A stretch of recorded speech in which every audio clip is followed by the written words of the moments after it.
E a gente está num período tão bom, um período terminando férias, né, para alguns até entrando de férias, mas as crianças daqui a pouquinho vão retomar a rotina aí da sala de aula, né? E você que tira férias também, como eu, sabe que quando a gente vem de umas férias assim, né? A gente volta meio que tendo que religar tudo de novo. Então nós vamos falar com quem entende desse assunto para saber como é que é esse retorno, quando a gente dá uma parada e volta. Ainda mais as crianças e adolescentes, né, gente? Que tem todo o gás. Eu estou aqui ao lado da neuroeducadora e professora Andréa Kiss, e ela vai explicar para a gente e ajudar a gente, né, com as crianças, com os adolescentes, quando voltam. Bom dia, seja bem-vinda. Bom dia, Edna. Bom dia a todos de casa. Nós estamos já, em contagem regressiva para o início das aulas, né? Os nossos alunos da educação básica, agora a partir do dia 1º de agosto, já retornarão às suas atividades pedagógicas. Os bastidores das escolas já estão a todo vapor, né, com professores já prestes a retornar, toda a parte administrativa trabalhando para as boas-vindas desses alunos. E em casa, todo mundo já não vê a hora. Eu estava conversando ali fora com uma colega e ela disse, não, já estamos esperando as aulas iniciarem, minha filha, dia 1º já vai de qualquer jeito. E essa preparação tem vários tipos de ansiedade, né? Sim. Primeiro, a criança ou o jovem, enfim, já estava descansando, estava de férias, estava viajando, estava curtindo. Isso. Aí, de repente, ela tem que retornar. Sim. Mas o retorno também traz aquela coisa gostosa de querer voltar, comprar alguma coisa nova para o material e tudo mais. Então, dá pra gente as melhores dicas, por favor, como sempre. Vamos começar com as dicas na rotina. É super importante a gente começar a adequar a rotina das nossas crianças, dos nossos adolescentes para o retorno às aulas. Como você disse, né?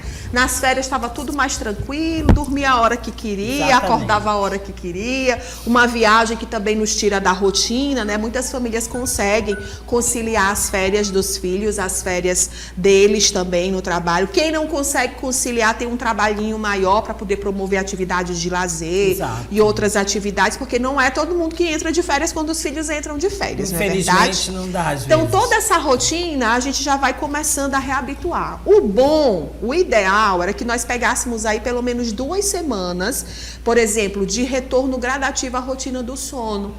Para cada dia você ir colocando 15 minutos, isso, meia hora mais cedo para ir de novo trabalhando essa o corpo rotina. Acaba se acostumando, isso, né? Exatamente. Começar a acordar no horário habitual da aula é muito importante, mesmo que esteja em casa. Aproveitar as tarefas diurnas, ou seja, aproveita o sol, vai fazer uma atividadezinha física, isso é muito importante. A rotina do sono, a atividade física é muito importante para o potencial cognitivo. A neuroplasticidade depende disso. E é exatamente a neuroplasticidade que vai ajudar na consolidação da memória para quando essa aluna retornar às atividades pedagógicas na escola. E aí, o que você recomenda? A gente já ouviu você falar da atividade física, mas a gente sabe que a nossa mente, o nosso corpo, às vezes, né, pra gente concatenar as ideias, pra gente ter todo esse ritmo de novo, demora um pouco de tempo. Sim. Então, e se a gente não teve essas 2 semanas? E se 2, 3 dias antes só é que a gente começou a pensar, eita, e agora? Para acordar esse menino cedo, para botar ele no carro, para levar, vai ser um sufoco, eu também vou me atrasar, porque acontece, né? O Pedro tá só ali balançando a cabeça, porque ele tem também crianças em casa, 2 ele tá fazendo, né? Não, Pedro, qual a idade? Uma tá fazendo 4 anos hoje, a Pietra. 4 anos hoje? Olha aí, tá de parabéns, Pietra. E a outra... Pedro Filho, 8 anos, vai comer o bolo aí da Pietra, nós também. Não, e de férias ainda, um bolo com sabor começa de férias, quando, isso é super importante. Começa na próxima semana, o Pedro Filho entra às 7 horas e a Pietra entra às 7 horas. Olha aí, começa 7 depois de horas e 7 amanhã. meia. Vamos dar um exemplo. Para alguns, né? E na próxima Isso. semana, dia 5 para outros. Então, que se dá o exemplo do Pedro. 2 crianças, ele tem que vir trabalhar, tem a esposa que também trabalha. E aí, para conciliar, principalmente quem tem 2 crianças, já vai ligando para casa, pede para acordar a galera. Começa hoje. Hoje, né? Vamos acordar, espreguiçar um pouco, participar da ambiência da casa, dar uma voltinha, se mora no condomínio, dar uma voltinha pelo condomínio, tomar um banho de piscina. São ainda atividades de lazer, mas o que é que a gente está priorizando aqui? O horário. para a gente conseguir organizar essa disponibilidade desse aluno, dessa aluna, para quando ele for para a escola. É super importante para as nossas crianças, sobretudo, a previsibilidade. O corpo, o cérebro, ele precisa de previsibilidade. Então, a gente já vai organizando essa rotina pouco a pouco. A gente não precisa se desesperar porque há 2 semanas nós não começamos. Eu falei de um tempo ideal, né? Mas o ideal é que se comece de algum ponto. Para quem ainda está chegando de viagem, porque a gente tem gente que está chegando de viagem, afinal de contas tem crianças, a educação infantil quase toda daqui da cidade de Teresina vai começar a partir do dia 5 de agosto. Então tem muitas famílias que conseguiram pegar aí um intervalozinho nesse final de julho para viajar com as crianças, né? Então já vão retornar já fazendo essa mudança nessa rotina com o horário do sono. O sono, gente, ele não começa na cama. O sono, ele começa nas luzes mais baixas, na ambiência.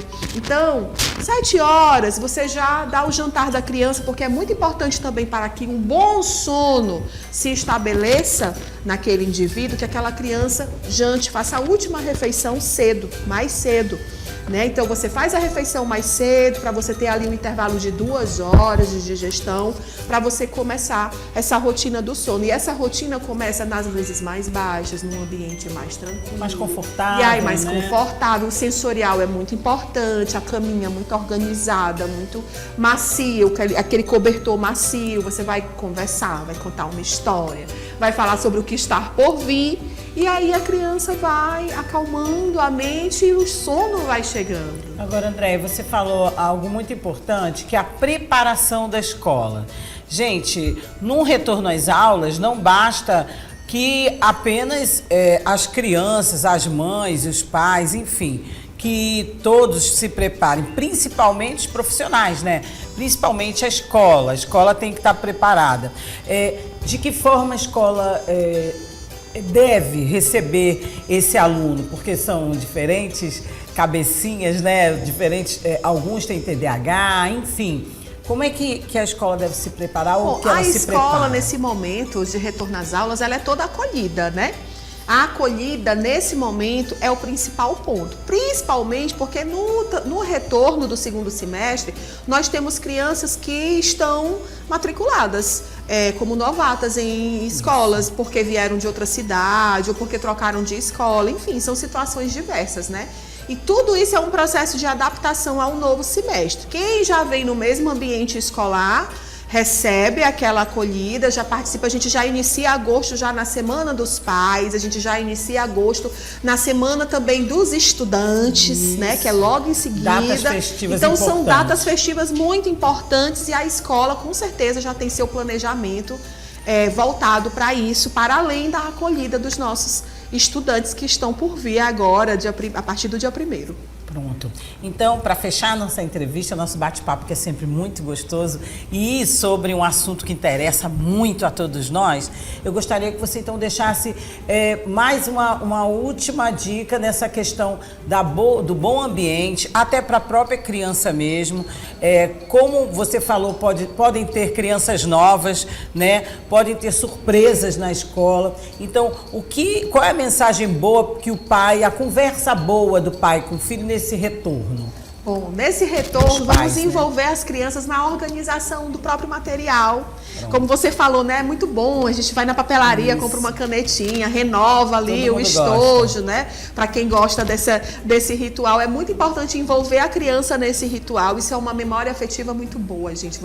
O cheiro do livro, o cheiro dos materiais. Então, a criança, ela precisa ser levada conduzida, né? Porque isso precisa de uma condução, a observar o material, o fardamento, observar o seu horário de aula, organizar todas essas coisas. As famílias que estão iniciando numa nova escola nesse segundo semestre, conversar com os professores, falar as principais características da criança para aquele professor que também vai se adaptar à criança. Não é só a criança que se adapta à escola, a escola se adapta à família, se adapta à criança. E isso é super importante para que a gente tenha um segundo semestre e um início de relacionamento para quem está entrando no novo ambiente escolar de maneira mais exitosa, não é verdade? Muito obrigada. Eu que agradeço. Por você, mais uma vez, participar aqui do programa. Tenho certeza que quando a Vanuzinha voltar de férias, a Vanusa tá assim, ó, nesse contexto, viu? Tá bem lá, ó, de boa, né, Vanusa? E aí ela vai voltar pra cá com todo o gás, com aquela alegria e o profissionalismo dela. Renovadíssima. Vim com looks novos, enfim. Ela tá nesse contexto. E eu te agradeço e sei que você vai estar aqui mais vezes. Eu que agradeço. Muito obrigada, Edna. Bom dia para todo mundo. Obrigada. E deixe suas redes sociais, como sempre, aí para marcar. Sim, qualquer dúvida, eu estou disponível. andreaquis.neuroedu pelo Instagram. E lá você acessa também o meu WhatsApp.